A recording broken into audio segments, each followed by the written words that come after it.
guys, what's going on? My name is Stando TV, and today I want to talk to you guys about the Xbox One Scorpio, because as it turns out, the specs for the Xbox One Scorpio has been leaked by Digital Foundry. If you don't know who Digital Foundry are, they are a media conglomerate of Eurogamer, which has a pretty good track record when it comes to dropping leaks on hardware. Matter of fact, they were the ones who told us what to expect from the PlayStation 4 Pro as far as specs and capabilities. Also, they were the big leak when it came to the Nintendo Switch. We knew everything about the Nintendo Switch before the Nintendo Switch was officially announced or even here. So, as I said, Digital Foundry and Eurogamer, they have a pretty good track record of keeping us informed on upcoming hardware. And it's no different here when we talk about the Xbox One Scorpio. According to Digital Foundry, Xbox One Scorpio, which is going to use GDDR5 RAM instead of the DDR3 RAM that they were using from their base Xbox One, that means they're able to kick the ES RAM. And if you don't know what ESRAM is, that was the chip that was put onto the base unit Xbox One and the Xbox One S to give it a little bit more power so that they could downgrade their GPU RAM.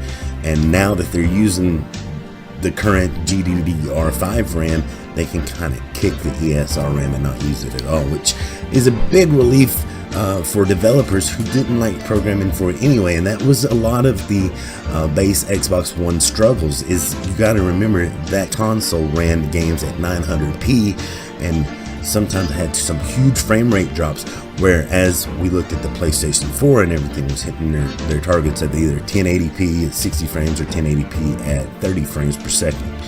So that's a big deal to just get rid of the ESRAM altogether. So good job on Microsoft.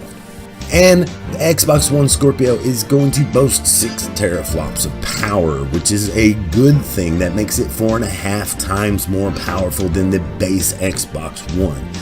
But 4.5 more times powerful than 900p puts it only a step and a half ahead of Sony.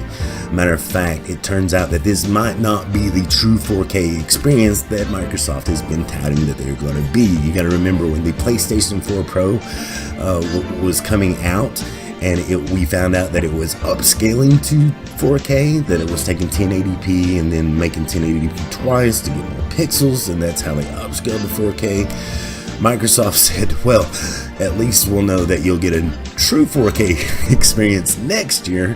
Of course, they touted this out through social media and on their website, but as it turns out, they may be doing the same thing, because it was suggested that that's the best route to go by developers, and so it makes it easier on developers if they don't have to make 2 or 3 different tiers of a game. And that 4K is not necessarily needed. It's not a necessary thing to hit. You can hit 1080p and then we'll upscale it to 4K.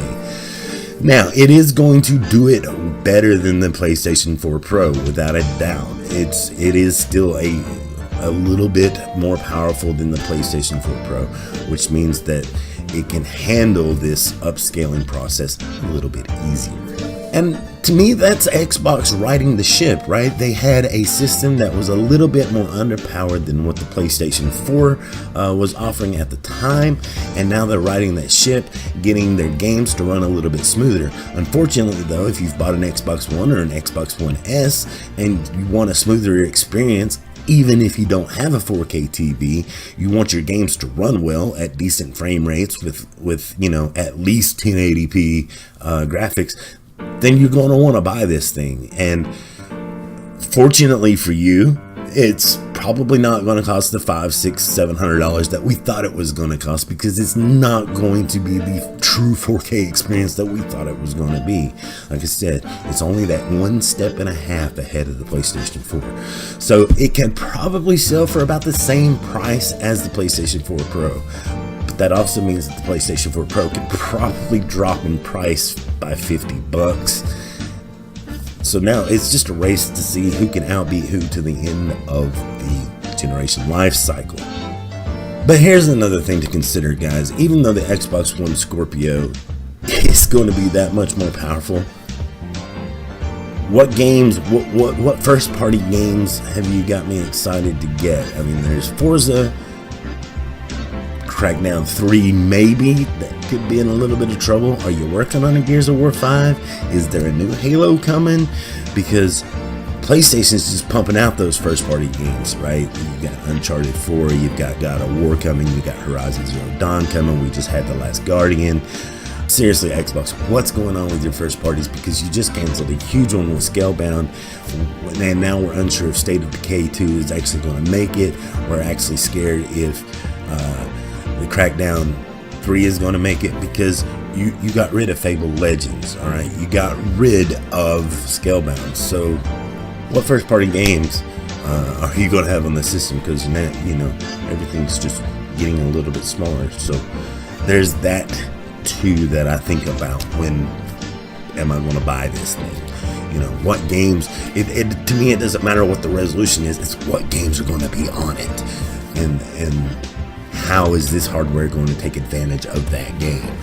That's what I think about. So there's that to think about too, guys, when you think about purchasing the Xbox One Scorpio. Like I said, it is going to be that 1.5 step above the PlayStation 4 Pro, but is that really worth it in the end? I think it will be, as long as the games are there, guys. But anyway, let me know what you think about these Xbox One Scorpio specs. Are you going to pre-order and get an Xbox One Scorpio? Let me know down in the comments below. And while you're down there, don't forget to hit the thumbs up button, give this video a like, and don't forget to hit the subscribe button. And as always, guys, remember that I love your face. We'll catch you next time. Have a good one.